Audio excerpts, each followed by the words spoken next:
Over here.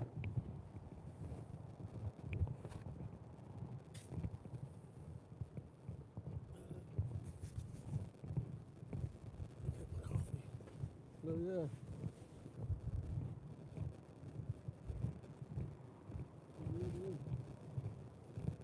Yeah, grab his car. Come over here. Grab that car.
You sure want to go back with me? Yeah.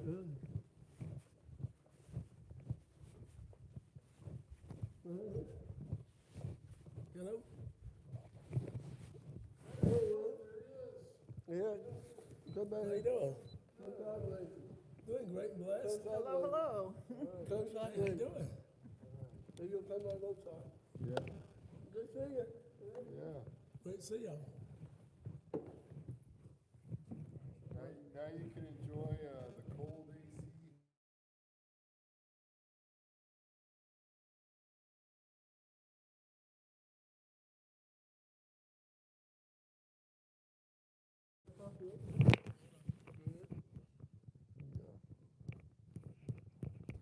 It looks like it's trying to take a picture.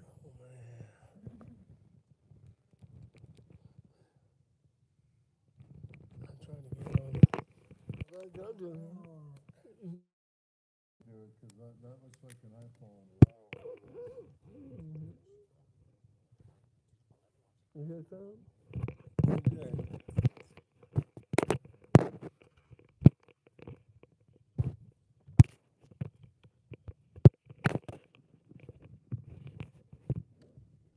When you get ready, grab this. Yep.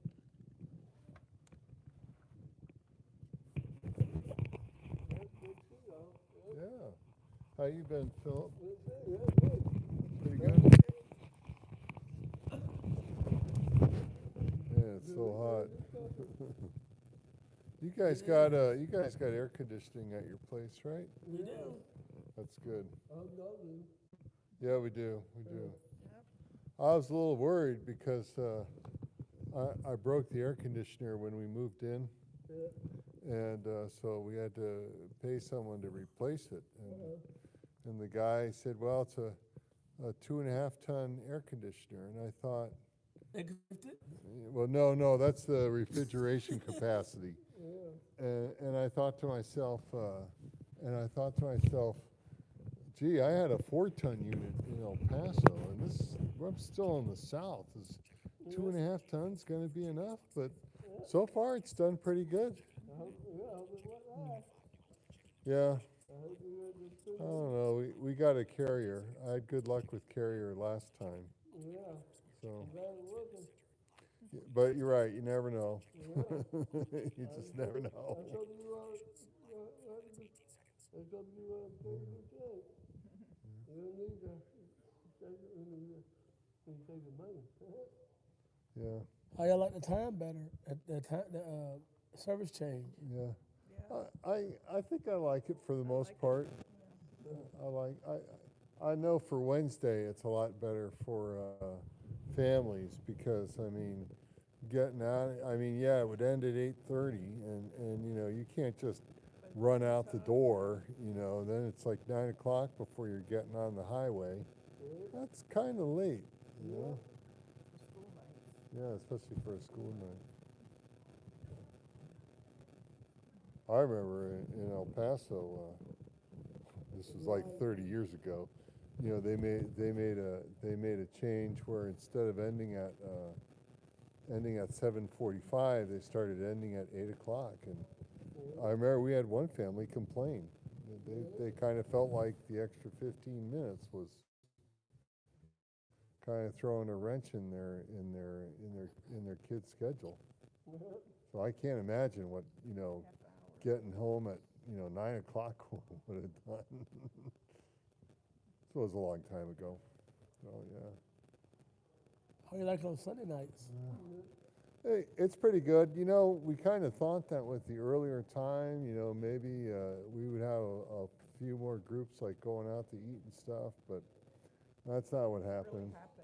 Yeah, nothing like that happened. But it is I do kind of like getting home while it's still light out. That's good for us older drivers, who don't like driving in the dark. Yeah, that's right, Philip. Yeah, it's kind of funny. Y'all still going to Powers Ferry most of the time? Good deal. How big is that church? Is it bigger or smaller? It's smaller. Not to me. I thought it was. Not much smaller. I thought by the sound that it was Not that much. Was it like Okay. 300 or? 300, a whole 300 at the most. Okay, yeah, because this is like 400, 450. Yeah, I didn't see much. But of course, Wednesday night it's going to be a lot lighter. Yeah. And it's the holiday weekend, so everybody's got to go out of town for something. Yeah, half of everybody to go. Yeah, Yeah, I thought it was smaller. yeah. I thought it was smaller. Powers Ferry was smaller, or you thought Embry Hills was smaller? I thought Powers Ferry was smaller. I think it is. Yeah, I'm pretty sure it Because they is. said they're going to hold, I guess 308. Okay, About yeah, 308. yeah, that's Fire smaller. marshal's getting on to them. Ooh, that means they're filling up the auditorium.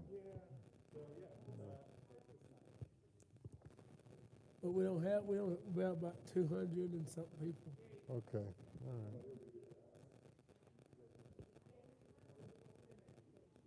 Well, yeah, you don't want to have a bad event at a church building. So.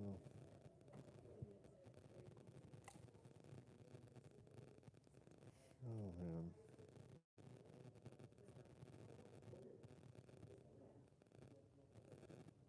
Y'all been filling up on at night services more? No, I'd say I think if anything, night services is down.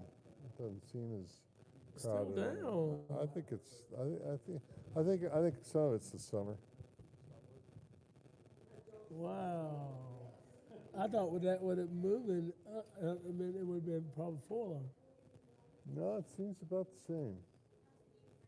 The reality is, Chester, if people decide that they're going to go to church or they're going to be part of the worship, you could start at 5, you could start at 6, you could start at 4. What really matters is the decision to go.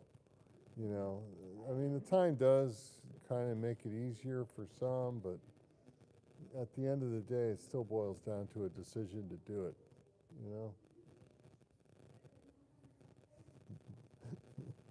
Here's my grouchy Christian moment for the day.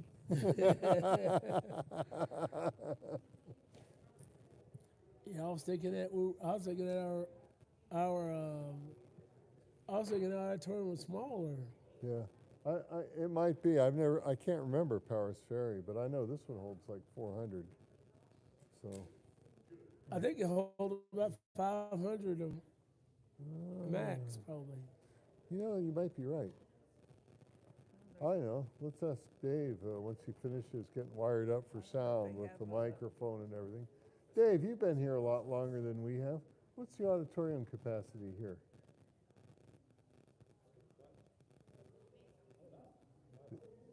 maybe 500. He's not sure either. 20, We didn't come till 23. October of 23. 23. Yeah. That's what I He's get. not sure either. You know, in Texas, you had to post the had to post maximum how many, capacity yeah. of a room Yeah. outside the room. You had to have it, and the fire Post it marshal would somewhere. look for it. So.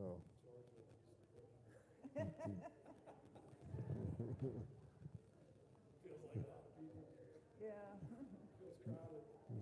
Don't worry, we're going to heaven. But yeah, that was, they did require it there. Yeah, that's right.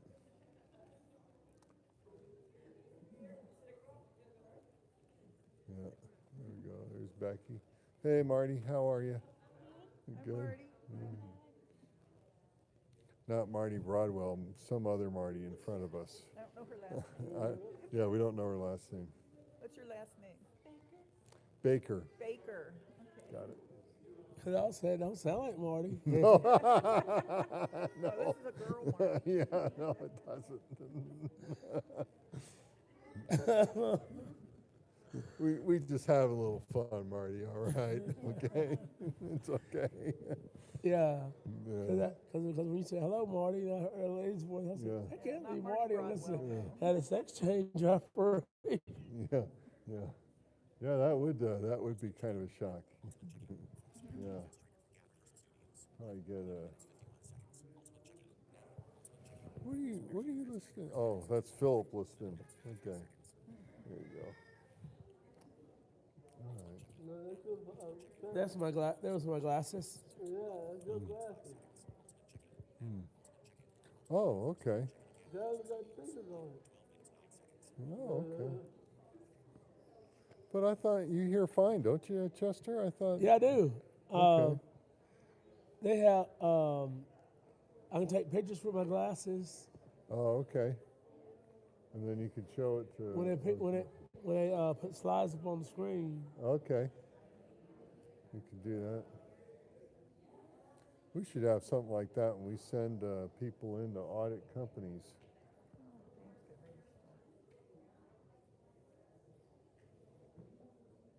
The second game of the day. Yeah. What was They're still playing the Red Sox, right? Yeah.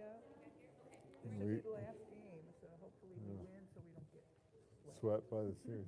Oh no, the Red Sox are a pretty good team. Well, it's been it was like whoever was going to score last was Yeah. going to win.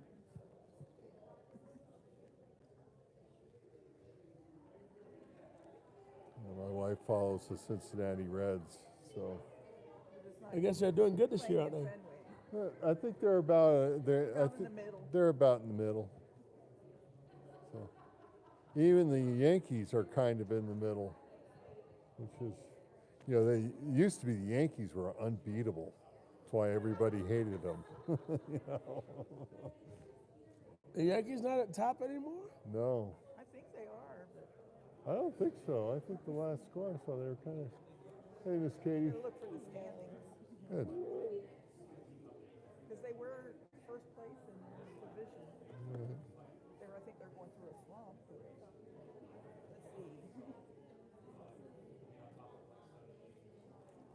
Standing. What classes? in here Oh, tonight? this is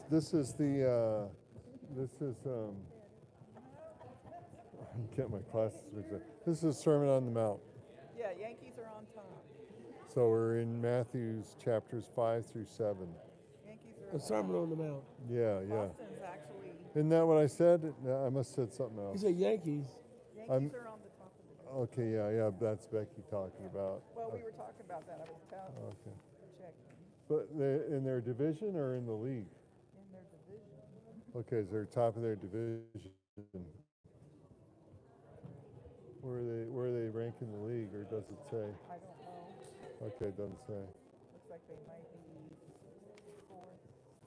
So it looks like tonight we're on track to talk about the narrow and wide paths in Matthew 7, 13 through 20. Oh, yeah. Narrow and wide paths. least that's what it's supposed to be. We'll find Yeah. out. I don't know. They've been pretty good about staying with the syllabus and doing it.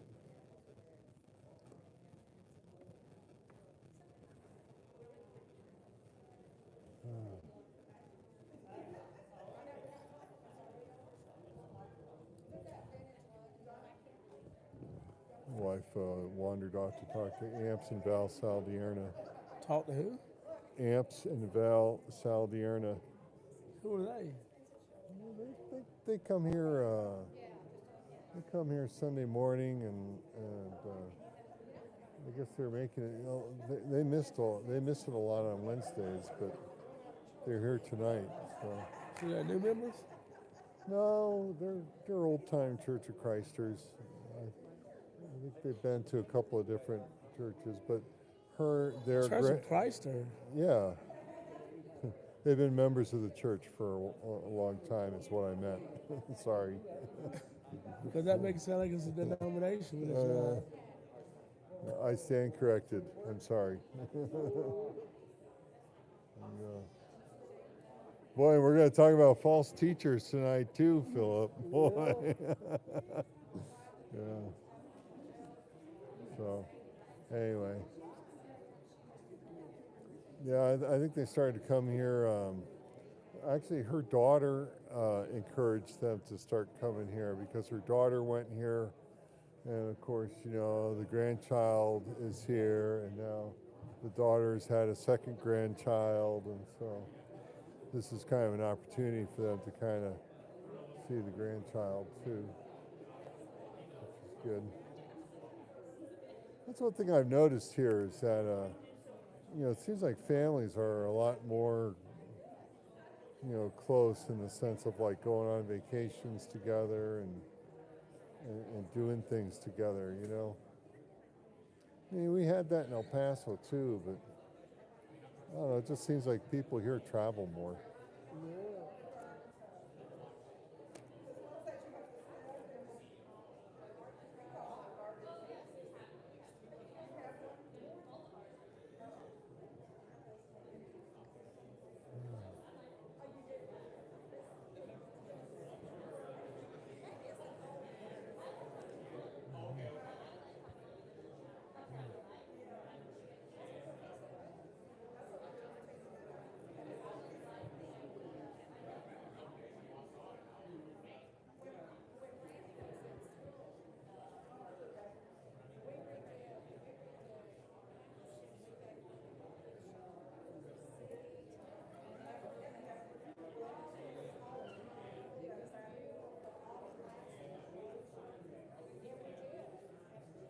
Yeah, I read scripture Sunday. Oh, okay, good. Good. In the morning service.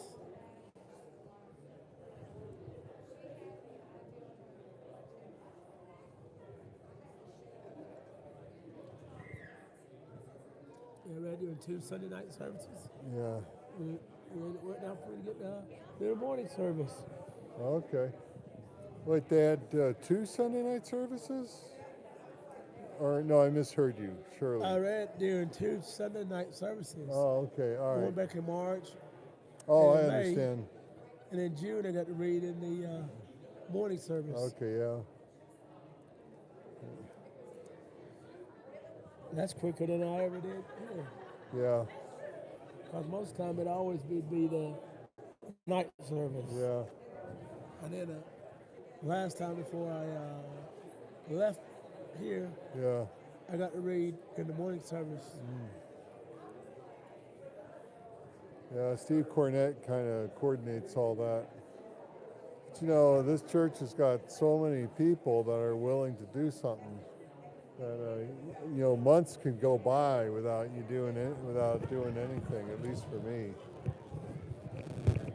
I guess it'd be different if I was a Bible class teacher. But even then, there's a lot of.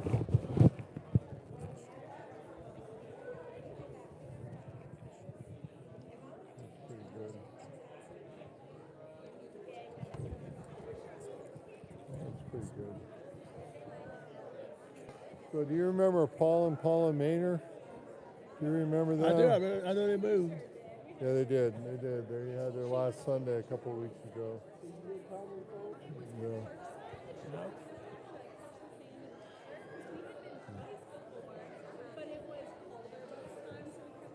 I know they were moving to Florida. Yeah. Yeah, I think. Yeah, they moved and sold their house, and I think they were going to go on a short cruise. And then I don't remember if their house was ready for them when they came back or what they were doing. I can't remember now. I should know, but I don't. I think he's getting a house, if I remember right, he's getting a house made out of concrete or cinder block or something, so that way when these hurricanes come, it should hold up a lot better.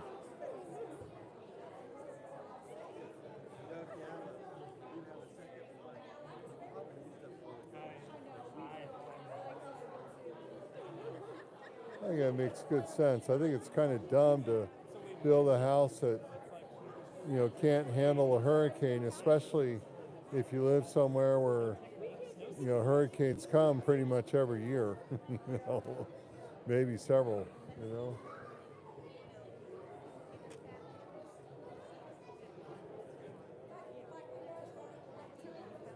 Have y'all been packed out on Sunday mornings? I think I've read the scripture once or twice Sunday morning. Usually they tap me for closing prayer Wednesday night. Usually. Sometimes I do that.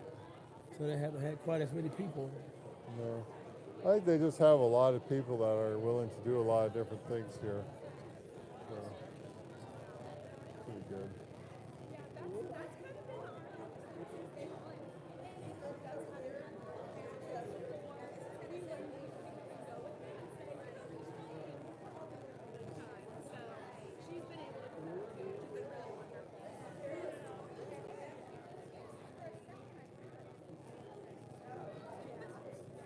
Have y'all had any baptisms?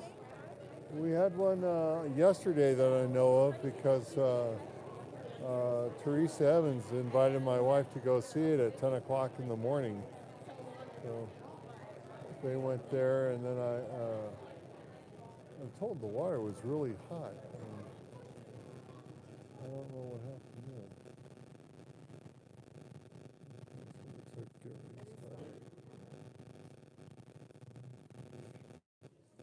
Good evening.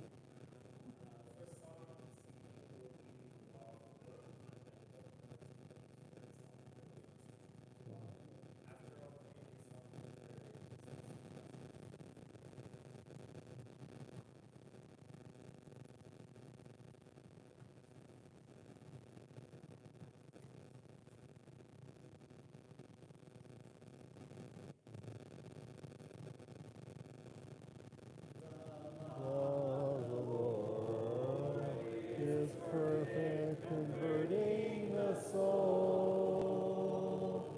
The testimony of the Lord is sure, making wise the simple. More to be desired are they than gold, yea, than much fine gold. Sweeter also than honey and the honeycomb.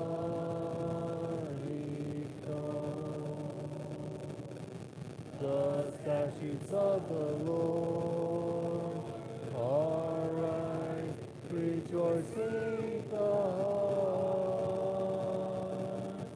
The commandment of the Lord is pure, enlightening the eyes. More to be desired are they than gold, yea, than much fine gold. Sweeter also than honey and the honeycomb.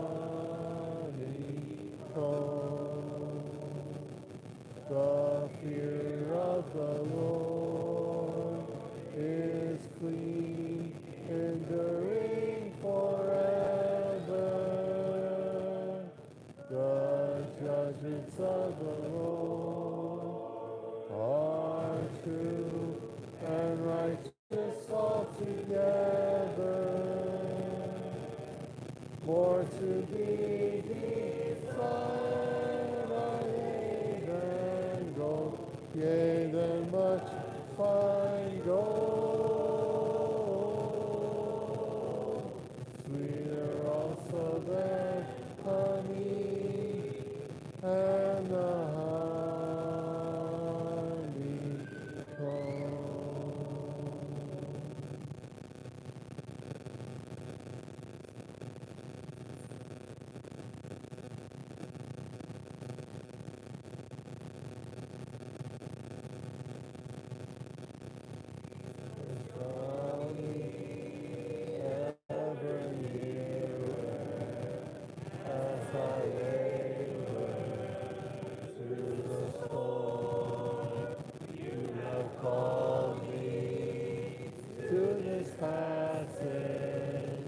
And I'll follow, though I'm worn. May this journey bring a blessing. May I rise on wings of faith at the end of my heart's destiny with your likeness. Let me wait. Jesus, guide me through the tempest. Keep my spirit stayed and sure. When the big night meets the morning, let me love you even more.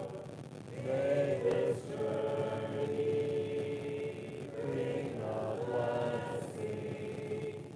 May I rise on wings of faith at the end of my heart's destiny with your likeness. Let me wait. Let the treasures of the trial born within me as I go at the end of this long passage. Let me leave them at your throne. May this journey bring a blessing. May I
Meet the Father's love for us. How vast beyond all measure, that He should give His only Son to make a wretch His treasure. How great the pain of hearing loss! The Father turns His face away, as wounds which mar the chosen one bring many sons to glory. Behold the man upon a cross, my sin upon His shoulders. Ashamed, I hear my mocking voice call out among the scoffers. It was my sin that held Him there, until it was accomplished. His dying breath has brought me life. I know that it is finished. I will not boast in anything. No gift, no power, no wisdom, but I will boast in Jesus Christ, His death and resurrection.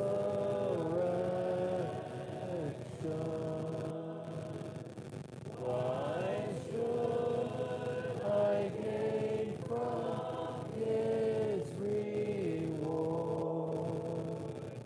I cannot give an answer, but this I know with all my heart. His wounds have paid my ransom.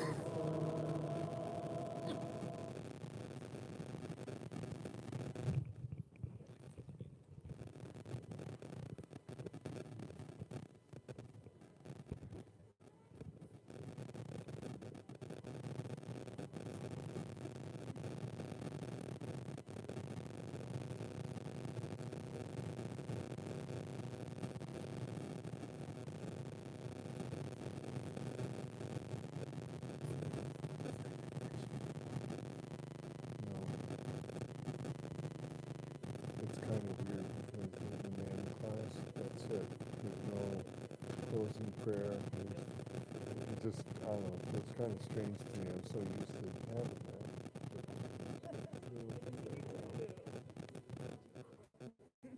So,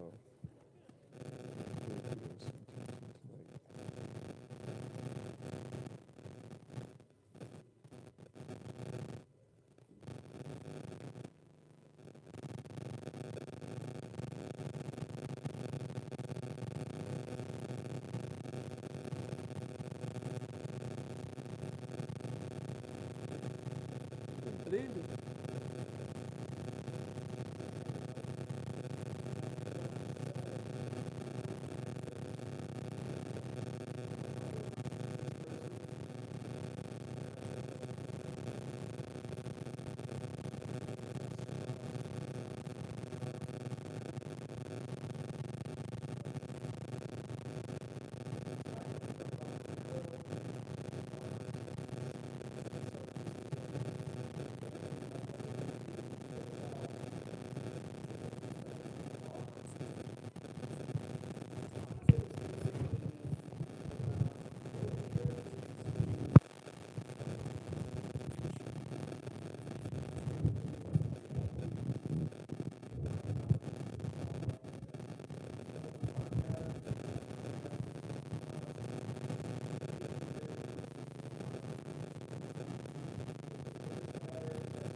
Well, for one thing, it's not very common.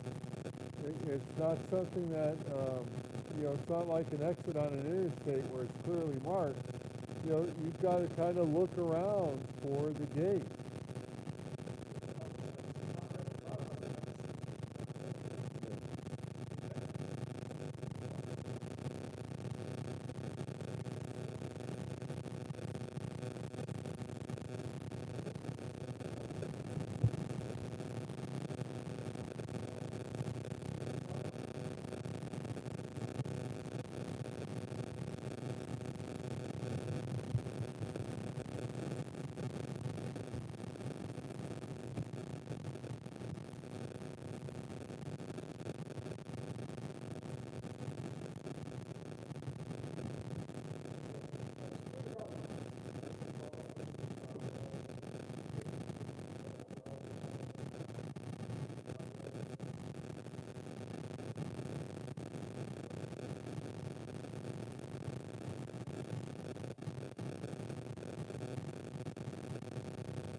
Well, one I think one effect of that is that then I don't feel as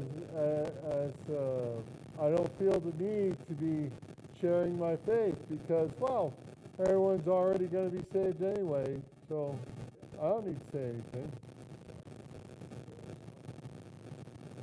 Oh, you mean,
some ways how the Lord assesses that and assesses faithfulness, I think is a that that's in there. You look at Genesis to Revelation, God's complete plan through the Bible, it's the story of salvation, right? It's the desire for people to be saved to the glory of God through Jesus, his Son. And it wasn't just for people in the first century. Like, so we all have, whatever that looks like, we all have to have a part in that journey of bringing people reconciliation to God. I just think that's something to really think about. Take with you. I know it's hard. I know it's a challenge. It's something most people aren't comfortable with. I'm not comfortable with. It's just something we need. We're talking about heart transformation. Let's not forget that. We're talking about peeling back the layers of our heart and saying, what does it mean to be a kingdom citizen? And so some things to think about there. Our beliefs do not, so that our beliefs do not take us off the narrow path, we must respect and fear the realities of hell and the dangers of a nonchalant attitude towards sin. Great point.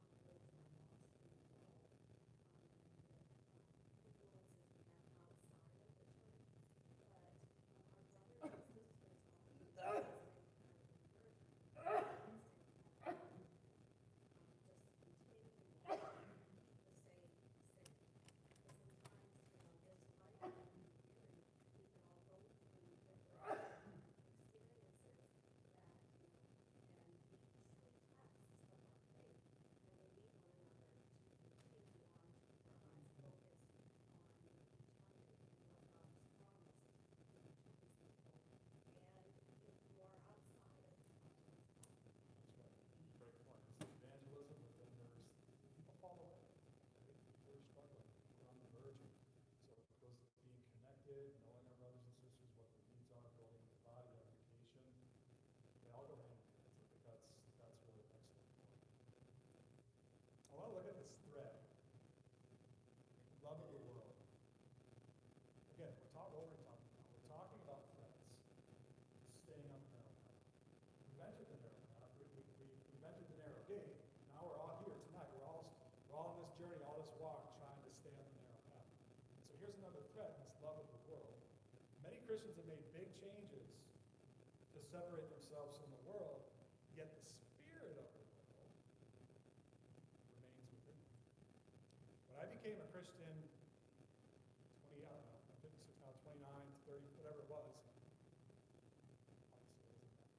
But I made some changes, right? There was activities I had to stop doing, and I understood that. There was behaviors I had to eliminate out of my life. There were friend groups that I had to leave. I couldn't really be with them anymore. So I made some big changes, but the spirit of the world did not leave, and it still hasn't left.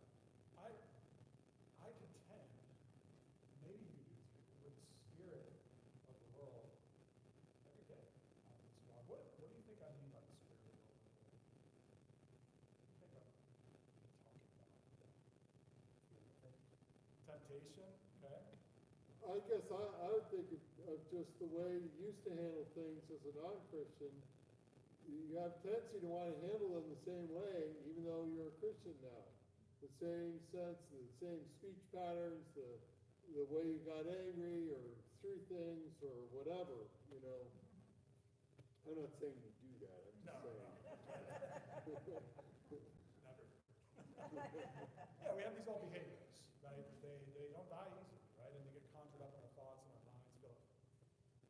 Something that really challenged me a few years ago was the idea that no one has to force us to participate in our hobbies, whether that's athletics or crafts or camping or whatever, because there's something inside of us that loves those things.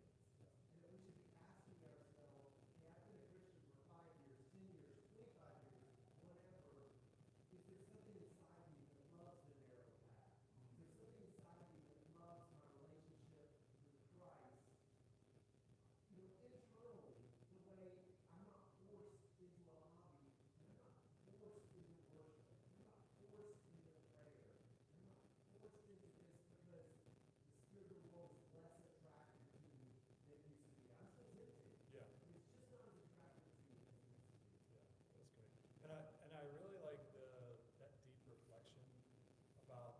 is it about the spirit of the world that's tempting me? Why is that happening? Just like you said, the comparison to worship and things that I've grown to love. So that's great. Sure.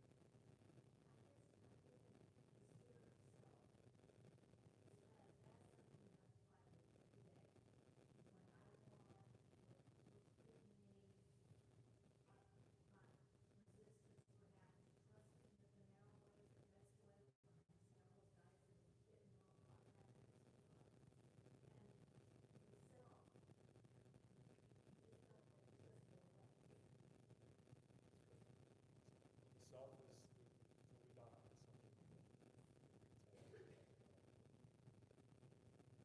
By the way, I think this is just a little comparison, but there's some similarities here. The scribes and Pharisees and us. You know, think back to the scribes and Pharisees. They were really good at avoiding kind of those big things. Murder, adultery. But the things they left untouched was the heart, right? They didn't want to get to the heart issues. And maybe that's a little bit like us in this way too. Like we can leave some of those big things on the narrow path, but have to really address it, really peel back the layers of the heart. And simple thoughts and desire, the spirit of the world type of things.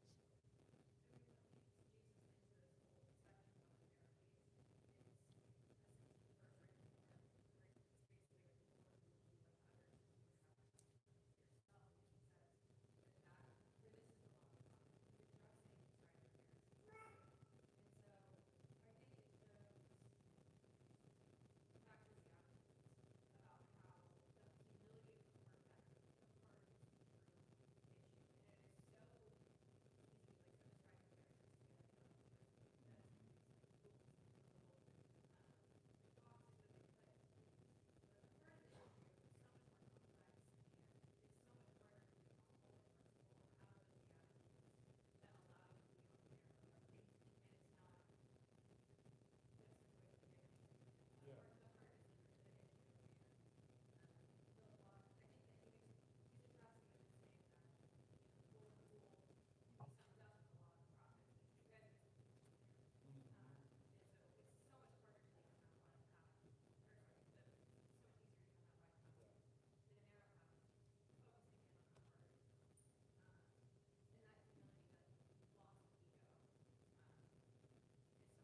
And those are hard. Those are hard things. And I love how you take it right back to the Beatitudes. We keep saying that.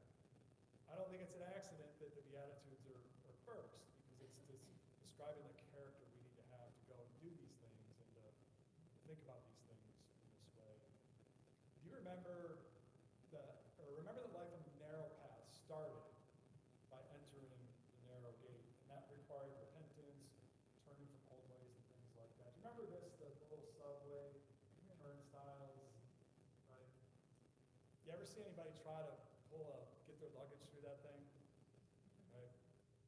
I have. But it's probably pretty amusing. But the point is, you can't really do that. You have to, before you enter the gate, you've got to leave the baggage behind, right? And you get the illustration, when we come to the Lord in repentance and denial of self, we got to leave the baggage.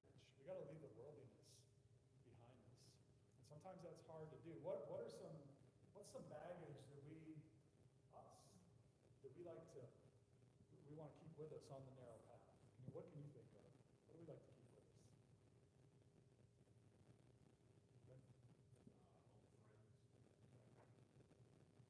Old friends, potentially bad influences, right? People that would bring you onto Broadway. Yeah, good. What else? Sorry? Being proud. Yeah, that's an easy one, right? To hang on to. Sorry.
young ruler, he tried to bring baggage, right? Jesus said no. Like, that's not going to work. You have to leave that. You have to leave that aside. So removing the spirit of the world within us, I would just say, we talked about logical questions last week. I think Paul offers a good one here in Romans, talking about leaving the life of sin after baptism and not staying in sin any longer. He asks this question, what benefit? What benefit were you then deriving from the things in which you are now achieving? And it's just this whole idea. What, as you're influenced by the world, the spirit of the world, what's the real value of that? What's the real benefit of that compared to the blessings of the narrow path? The narrow path is hard. It's a life of self-sacrifice. There's eternal rewards. And that's a much better way to live. I think everybody here would agree with that. Peace, contentment, joy, hope, assurance. And even though it's hard, it's kind of reframing your thinking, short-term thinking, long-term thinking. And as you're influenced by the spirit of the world, we need to just think about that. Let's get on the narrow path, the hard way, because we can discipline ourselves, and we'll talk about discipline, then the benefits are much greater than the sin and the destruction and devastation that comes in our lives when we're on that hard path.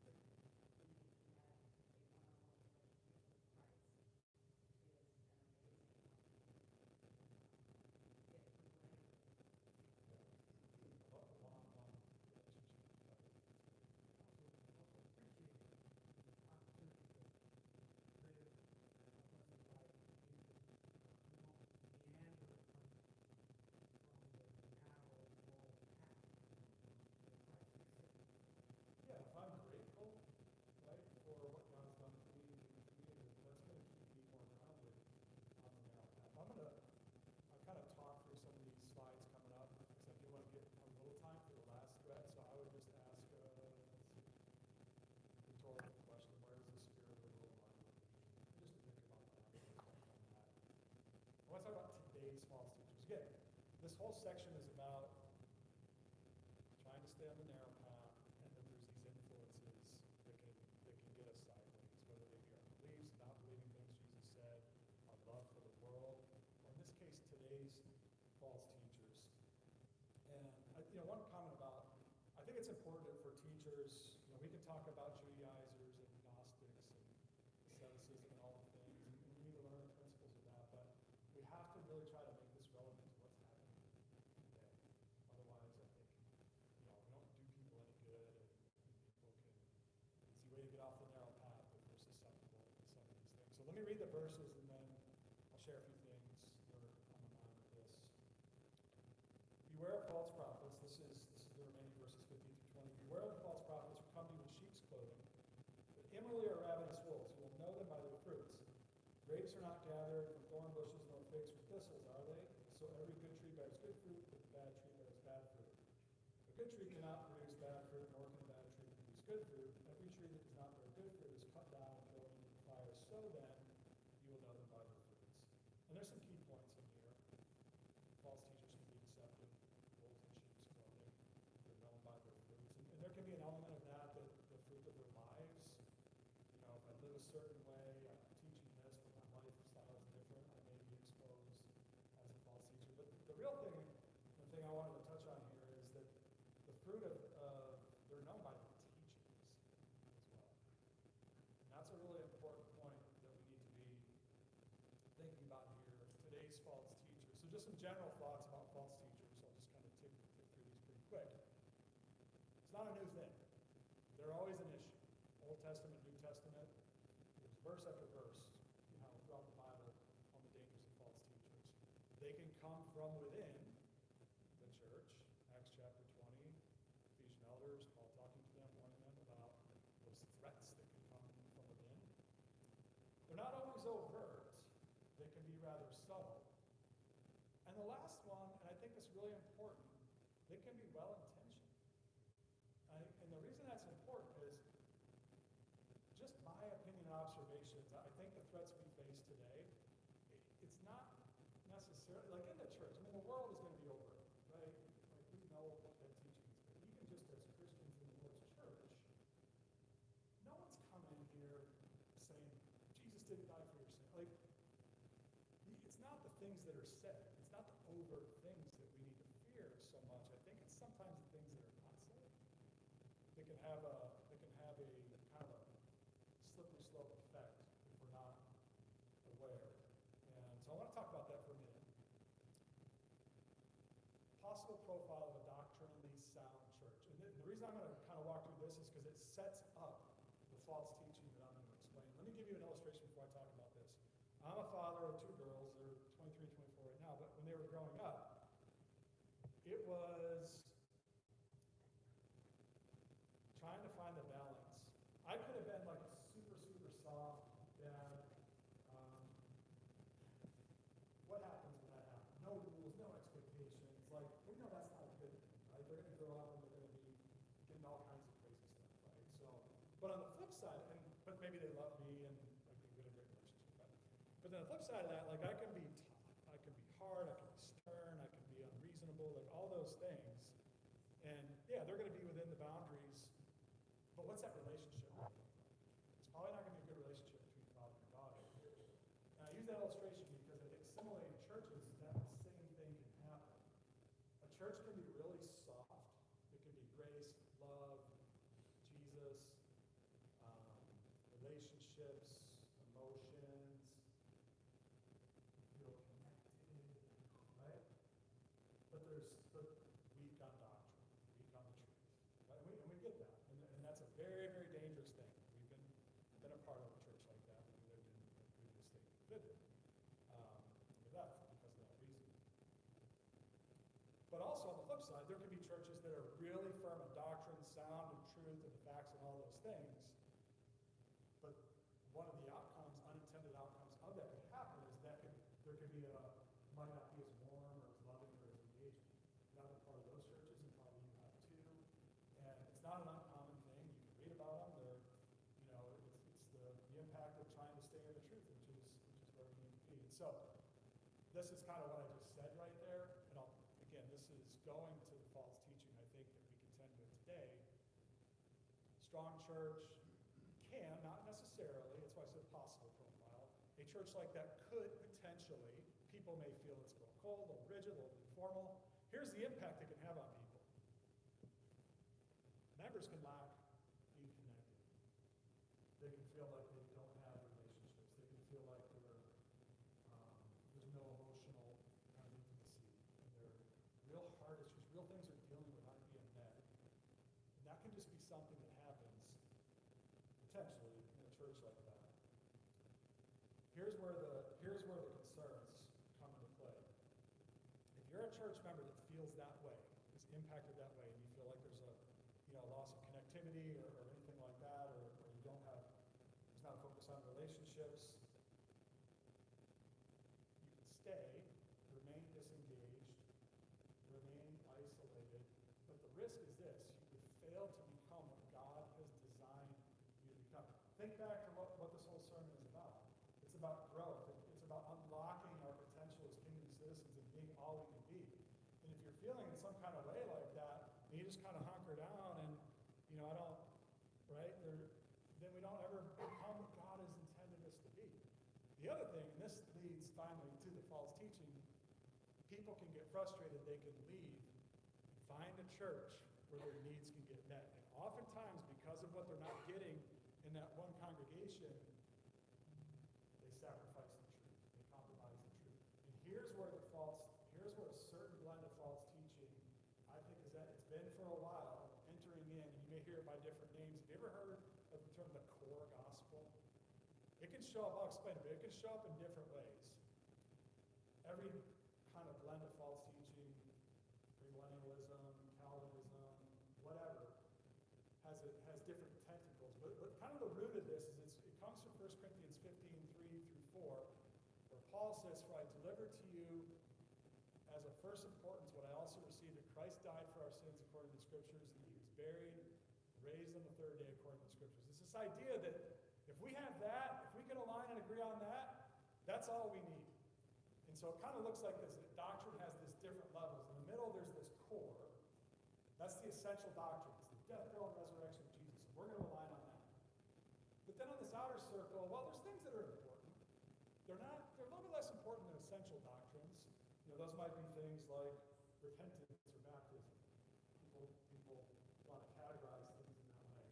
And then there's this peripheral, less weight than important doctrines, and now maybe you get into, what does worship look like? How do you worship? Well, or what are how's the church organized? And people start to categorize things that God has made really clear. And let me make this point. It's not that everything is crystal clear, black and white in the scriptures. There are distinctions, there are things that we need to study, there are opinions, but the difference is this in the false teaching, is it's the approach. We should be studying differences, understanding authority, working together in a spirit of unity to understand issues in the spirit of finding truth. But what happens in other churches, it's not so much about the truth. We're just going to kind of put all that other stuff aside because people can't agree on it anyway, and we're just going to focus on the core of the gospel. The death, burial, and resurrection of Jesus, grace and love, and we're going to be unified in that. And all that other stuff, you know what, at the end of the day, we'll just let God sort it out. And that is not what the scriptures teach in terms of how we should be pursuing. And so that's why it's a threat. And the way it kind of, some of the problems, I mentioned this, but grace, love, all those things become emphasized at the exclusion of all other teachings. Teaching and preaching becomes vague and lacks specificity. We stop talking about the issues. You don't hear about drinking. You don't hear about modesty. You don't hear about marriage, divorce, and remarriage, because those are real sticky and thorny, and we can't agree on those anyway. So let's just leave it alone. False teaching, this is a big one. It's not what's said, it's what's not said. And the silence is deafening. Culture will fill in the gaps. If preachers, teachers, leaders, and I put women teachers teaching kids, like this isn't, like I'm not talking about just I'm talking about everyone who's a Bible teacher. We've got to be teaching on these first principles and these basics and grounding people. Because culture will fill in the gaps. And there's too many churches out there that are just waiting to meet those needs of people that want to feel connected and want to feel like they're being engaged more at the expense of truth. Christ Church loses its distinctiveness. We start looking like denominations, community churches, just without a piano or a kitchen. So it's a really important thing. Ecumenism, you heard that word, ecumenism. Unity and diversity is ecumenical. Let's just all align on Jesus. Like, we're all going to get together and align on Jesus. That's ecumenical, right? Versus unity in the truth. And that's starkly contrasted with Christ Church, the one church in the scriptures that we read about. Doctrine is distinct. God's word is authoritative. And there's a pattern for the church. And so we have to stand for that. Teachers have to stand for that. So I have two takeaways. And one is for leaders, teachers, preachers, everybody who teaches in your home, and kids, no matter where it is. Focus on the doctrine. Focus on the truth. Focus on the authority of the word and educate yourselves. Okay? Some of the young guys here, 30 years, they're teaching these kids and teens. Like, you got to get educated on this stuff. You got to get educated on the threats. Biblical authority. Have you studied biblical authority? How God's word authorizes. Like, you got to get smart on that stuff. The one in the middle is actually a good book, The Core Gospel Refuted. And it talks about all the destruction of that doctrine and how to refute it. Ways of Change is a good video series that talks about all the ways that change is coming into the church. Like, we've got to get really smart on this, because 10 years from now, 20 years from now, what's the Lord's church going to look like? And that answer will depend on how effective we are in studying, teaching the doctrines, and helping people understand the why. But back to this feeling of people being disconnected, lacking emotional intimacy in churches that maybe overlap leverage the doctrine, the authority, and the truth. It's not just the truth, but it's the truth in love. And remember that the disconnected people can feel in churches that over-leverage truth doctrine without love is something that needs to be addressed as well. And so the other side of that is, as we're doing that, we got to be just as good teachers, leaders, individuals, of really understanding what's going on with people.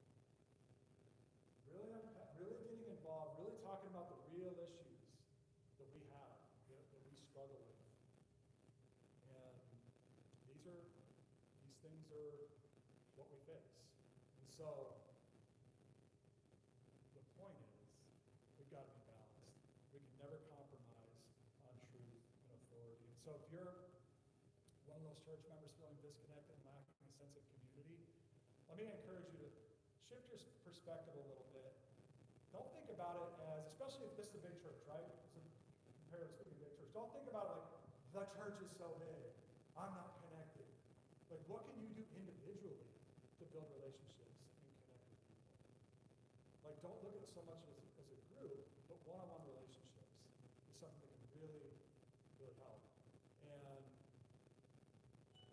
church programs, mentor programs, all those things can help, but the church can't fix this.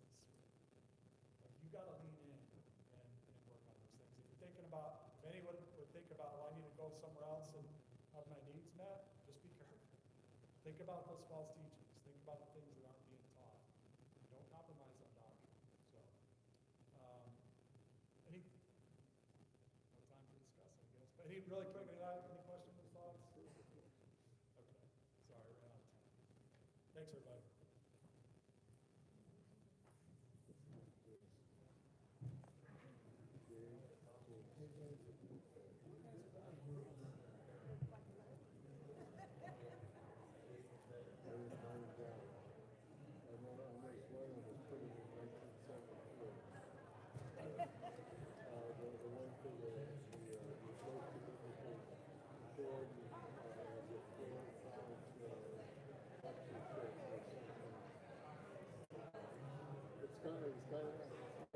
I remember it because I remember the local town, there was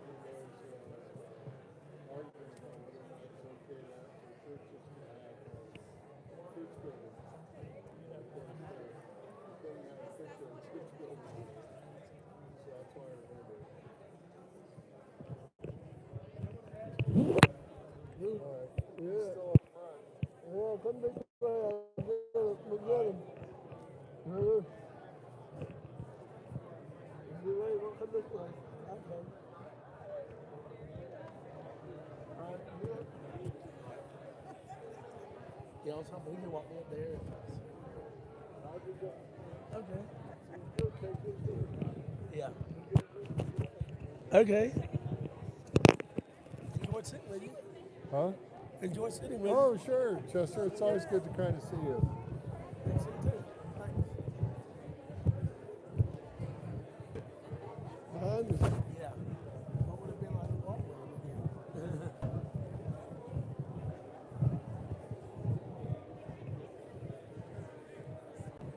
Hello? He's talking right now, right? All right.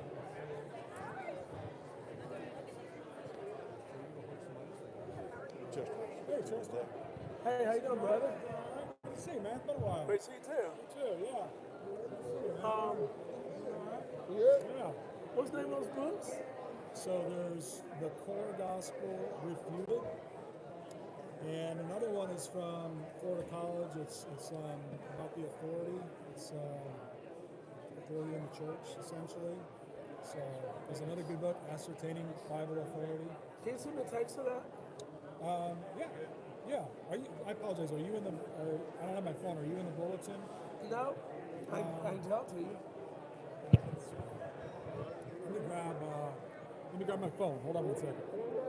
Hold on. Let me grab my phone.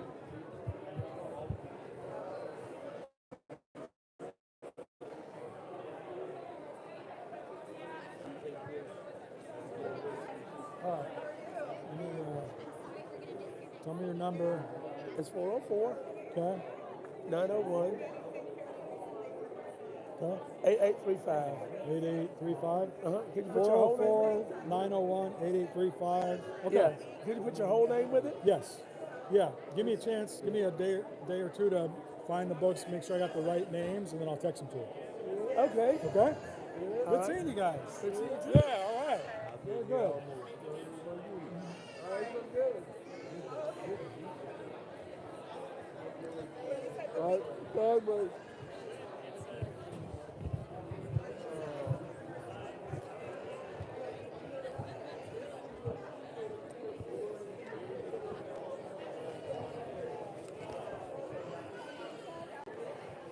Well, he told us right away, but it's just sort of, Sideways. Sideways.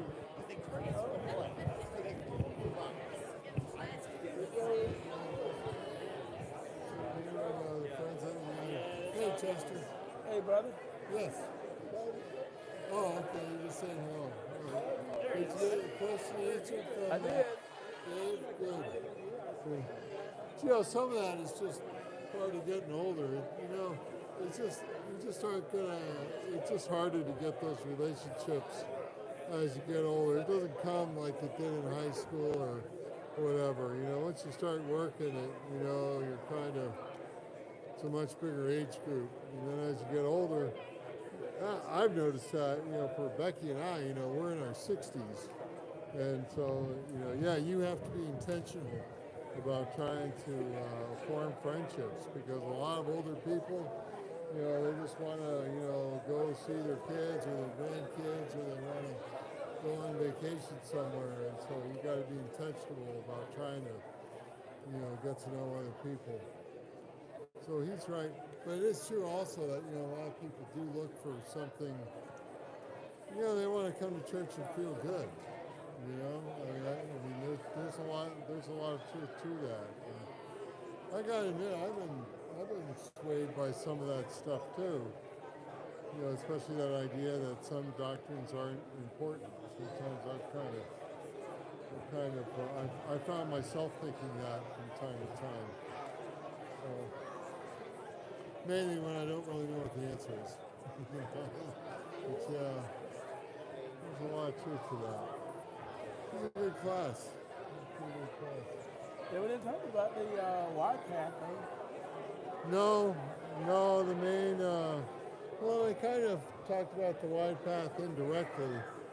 You know, just kind of like, well, the wide path is just not the narrow one, you know. You know, it's the one a lot of people are going to be on, you know. So I guess the point was that, you know, we all just got to try to make sure that ourselves that we're trying to stay on that narrow path. And, you know, it's not like you just enter in the gate one time and then you can wander around wherever you want. You gotta stay on the path, and that's where it gets kind of tough.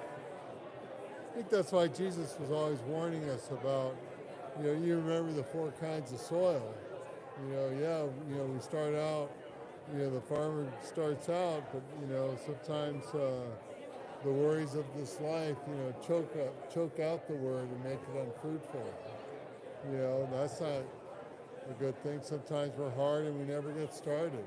You know, sometimes we start for a little while and then we wither from the sun because we don't have the roots. And so I'm not telling you anything you don't already know. So anyway, yeah, it's a he's right though. It's a challenge. You got to keep watching. You got to keep watching it. That's for sure. How's your week been there, Chester? Been really great, really blessed. That's good. That's good. Yeah. I'm just going to work, and you know, one thing that's different about working in an office is there's a lot more stuff I've got to like kind of read and digest and figure out what it's kind of trying to say, and so it's kind of a little overwhelming for me from time to time, you know. Like, what's this document saying? What does this mean? Do I understand it correctly? You know, it's hard. It is hard. And I just met people here tonight, I guess now. It doesn't look like it. I'd ballpark about maybe 200, maybe. Just maybe 150. I'm not sure. But you know, a lot of that too. Well, one thing is I can't see everybody. I don't see everybody in like all the little classrooms. The other thing is, you know, it is 4th of July week, and a lot of people are taking a trip and they're going out of town and doing stuff. So I'm sure there's some of that going on too.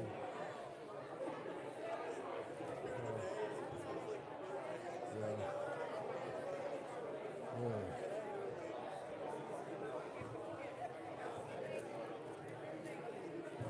Hey, Charles. Hey, brother. You thought you were gonna get away from me? No, How you doing, man? doing really great, really glad for you, brother. Oh, good, good, good, good. Great seeing you. It's good to see you. Thanks, It's good to see you. I wanted to holler at your buddy, but he got away from me. You been doing well? I've been doing really great, really glad. You look good. You look good. Thanks. You hadn't lost no weight. You hadn't put on weight. You just stay where you like you are. That's a good thing. And how you doing, All John? right, Charles, how are you? I'm well, John. How are you? All right. I was just telling Chester here about, you know, some things I'm noticing, like, you know, now that I work in a corporate office, I do a lot more reading. Yeah. And I'm kind of, you know, sometimes I read stuff and I'm thinking, what did I just read? And do I really understand what this is saying? And I don't know. Some stuff we have to think about more than twice these days. You know. Yeah. Hey, man. How are you? Good to see you. Yeah. You something good? Yeah. Yeah, good to see you. All righty. All right. You all have a good week. Yeah, bless week. Okay. That sounds good. I'll see you all soon. All right.